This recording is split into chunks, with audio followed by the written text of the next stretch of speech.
Hello, friends, and welcome back to Malicious Compliance Stories. It's one thing to get a 10% discount, but 50%? Then to apply that to your entire family's order? That person trying to get such a discount on such a large order is a bad person. We'll tell you more right after a short pause. But before we begin, don't forget to subscribe to our channel if you're new here and turn on notifications so you don't miss a new video every single day. Here we go. Some people always take advantage of my uncle's food truck's discount. I've been working at my uncle's food truck for a couple of years now, and this is a pretty common occurrence which I just hate. My uncle gives veterans 50% off their food because my grandpa, his dad, was a Vietnam War veteran in the Marines before he passed. He would never get any benefits from businesses in New York compared to down south where they treat veterans like gods. I never thought much of it. It's just something nice he likes to do for veterans. The thing is, my uncle isn't living in lavish. He's your average paycheck-to-paycheck American, and my dad and I always tell him that he should bring the discount down to 20% because he's losing money every time he gives a vet 50% off. He never budges. So I'm taking this guy's order, and he tells me he needs to pull up a note on his phone because he's picking up food for his whole family. He orders $120 worth of food, and I put the order in so my uncle can start making it. When I tell him how much it is, he tells me that he's a veteran and would like the 50% off discount, so then I ask him which sandwich was his so I could give him half price on it, and I could tell right away I was about to get yelled at. He started going off about how he fought for his country and we were false advertising when we said that veterans get 50% off their food, how he deserves the discount, etc., etc. We tried to tell him that the discount was a gesture to be kind to veterans, not to feed their families for free. Eventually, we just gave him $30 off, which was 3 times the price of the sandwich he got, and he left angry. I just think it's really upsetting that people will take advantage of a discount that's meant to be a kind gesture when we're already not profiting from giving them 50% off. If it keeps happening, then the discount's gonna have to go down, and it's gonna ruin it for everyone. And our second story. I can't possibly have this done, so that makes you stupid. I've worked in a phone shop in the UK for nearly 3 years now. An older lady, OL, came in looking vaguely familiar, and since I was the only sales consultant free, I approached her. When she asked for a manager, I explained he was busy and asked if there was anything I could help her with, which we're encouraged to do if the manager's with another customer. At my offer, she came out with this gem. OL, you can help me understand my phone bill, but I hope you're not one of the stupid ones who work here. My jaw almost dropped when she said this, and I saw another customer turn around to stare at her in disbelief. Plastering a smile on my face and keeping my voice as controlled as I could, I said, I can assure you I'm not stupid. She huffed and handed her phone over to me. As I'm loading up the app for the phone network she's with, she starts complaining about another staff member and tells me how she complained to the manager that he was a great big lug with his nails bitten right back. I suddenly realized where I know her from. She'd been in a month before with a newer member of the staff who'd been way too blunt and dismissive with her. He'd also explained the phone bill to her, but had gotten really impatient when she didn't understand what he was explaining to her. At the time, I thought, and still think, he didn't handle things as well as he could have, but I understood why he'd been this way after dealing with her myself. This lady could not understand the reason her phone app now read June bill -X amount at the top of the screen was because the May bill had been paid. I loaded the May bill up, showed her that the payment date was taken several days earlier, and that the screen now showed the next payment that was to be taken. Oh well, but I added something to my bill a week ago, and it's not showing up here. Me. The extra £4 charge? Yes, here it is on the May bill. It's been grouped into the last bill. Oh well, that's the second time I got that charge. Why? It's not fair. Me. It says right here you rang an Irish number on the 21st of April. Ringing Irish numbers isn't part of any of our phone plans. Do you recognize this number? Oh well, it's my gardener's number, but I didn't ring them. Me. Have you been charged before for ringing this number? Oh well, yes, but I deleted his number last week, so I don't know why I've been charged again. Me. If you deleted his number, you'd still be charged for previous calls you've made. Oh well, stares at me blankly. I don't know if I rang him. Me. I'm not sure what to tell you, as it states here that you rang him on the 21st of April. That's why you have this extra charge. She muttered something under her breath, which I think might have been, "You're not telling me anything," but switched to a direct tone. Oh well. Can you print me off a statement? Me. Your phone statement? Yes, I can do that for you, no problem. Oh well. No. Not that. I can see that here. I want a bank statement. Can you go to the bank and get me that? Me. No, I can't do that. It's a breach of data protection. There's a bank just around the corner, though. They can print it off for you.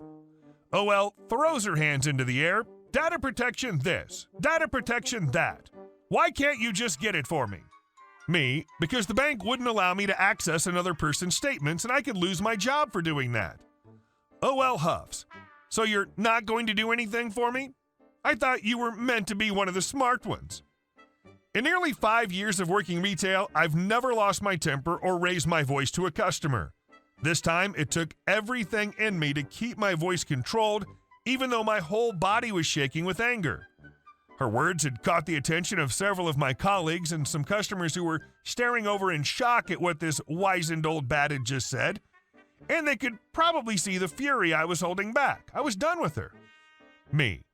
I think it's best if you wait for the manager, as I don't feel I can help you. Oh well. Wait, I just need this explained to me. Me. I have been explaining this bill to you, and you haven't been listening to me. With the way you've been speaking to me, I cannot deal with you anymore, but my manager will be more than happy to help you. Oh well. But I just need to know where this payment went. I took the phone from her, again loaded the May bill, and silently pointed to the date it was taken out. She studied the phone for a moment, and then let out a deep breath. Oh well, so it was already taken out, and my next bill is for June? Me. Yes. Oh well. And the extra charge was on the last bill? Me. Uh-huh. Oh well. That's all I wanted to know. Me. And that's what I've explained to you several times. She started packing up her things, sighing and laughing to herself while I stood there with a stony expression. Oh well, after all that, I think I need to lie down in a darkened room. Me. Do you understand your billing queries now? Oh well, yes, I see it now. Me. So I'm not stupid, am I? She looked genuinely surprised at this, as if she'd completely forgotten what she said. My blood was still boiling, and I knew I'd regret it if I didn't call her out on what she'd said. She put her hand on my wrist and patted it patronizingly, suddenly smiling. Strangers touching me puts me in a lot of discomfort, so I pulled my hand away from her. Oh well. Voice now sweet. I'm sorry I said that, dear. You know I didn't mean it. Me. Regardless, you implied I was stupid when I was trying to help you. Oh well. I'm sorry. It's just so frustrating when people don't understand you. Evidently, she didn't see the irony of her words. She grabbed her bags, thanked me, and left. And I went to the storeroom to scream for a few minutes to let off some steam. When I was speaking to my manager about it later, he was furious at how she spoke to me and mentioned she'd been similarly rude when he'd helped her before. When my other staff members asked me about it, I told them I was glad they let me deal with her myself instead of stepping in, because God knows what she would have said about me then. My mother asked me later why I didn't tell the lady that I have 2 degrees when she brought up my intelligence. I pointed out to her that I shouldn't have had to flex my education, educated or not. People don't deserve to be disrespected by crazy old broads who huff and puff through every explanation and don't listen to you. I'm just praying that the next time she inevitably comes in, I have a good excuse not to serve her. I want a bank statement. Can you go to the bank and get me that? Amazing, some people, huh? You won't stop smoking on your porch at night? Guess we'll burn our house down. Just found out why there were a bunch of flashing lights and loud sirens on the street behind mine last night. And I am gobsmacked. The family that used to live in the house behind mine, who ever so helpfully called the police on me after I gave them a heads up about their Wi-Fi, has moved out. A new family has moved in. Our houses are separated by a couple 100 feet and a brush line. I found this out because they came to talk to me last week about me smoking a cigarette before I go to bed on my porch and how the smell is terrible and it's bothering them and I just need to not do that. Note, the likelihood that any of the smoke from that is going anywhere near their house is slim to none. I told the new back neighbors I'll turn a ceiling fan on to thin out the smell, but I'm not going to get eaten alive by bugs just before bed because they don't want me to smoke on my own property. Porch is screened in. I guess this answer didn't satisfy them because last night one of them came up with a cunning plan to get back at me. They dug a hole in their lawn, built a fire with a bunch of green pine wood so it'd be extra smoky, started the fire, then put a box fan pointed at my porch next to the fire and went inside. 3 guesses what happened. If you guessed they set their own house on fire, you would be correct. One of their next-door neighbors called 911 because some cinders from the fire set my back neighbor's house on fire. I have no idea how much the fire damaged the house, only that the people who live there got arrested and given an impressive set of fines for negligence and a bunch of other things. Did I mention my county is under a fire weather warning and all of those fines are multiplied? The juiciest part, and the reason I decided to post on here about it, was one of the cops was talking to the neighbors who were going on and on about the awful smell that I was causing and making the house uninhabitable. Cop sniffs a little bit and tells them, "That's not tobacco, that's a skunk." And our last story. Millions lost over a single flight. I was doing some HR training at work today, and the HR rep told a story which was given as an example of one of the consequences of poor customer service. When my coworker was going to be married, the wedding was out of state so as to be closer to his and the bride's families. One of his friends who was going to be in attendance had to fly coast to coast across the U.S. in order to attend. The day of the wedding, his flight was canceled, and the airline refused to rebook him a flight in time. And on top of that, were not at all kind or hospitable. As a result, he missed his good friend's wedding, and this pissed him off. What the airline didn't know was that this particular person worked as a travel agent. His job was to book commercial flights for long groups.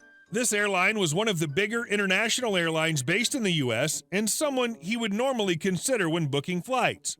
However, after this airline refused to rebook his canceled flight and caused him to miss his best friend's wedding, he refused to even consider them as an option for his clients. He was so PO'd by the airline's customer service, he even kept track of how many times he could have booked a flight with them, but instead chose another, perhaps even more expensive option. Over the next couple of years, he cost the airline over $2 million in lost revenue because they were rude to him and refused to rebook his flight, causing him to miss his friend's wedding. Hey guys, thank you all for watching the video. I'll see you in the next one.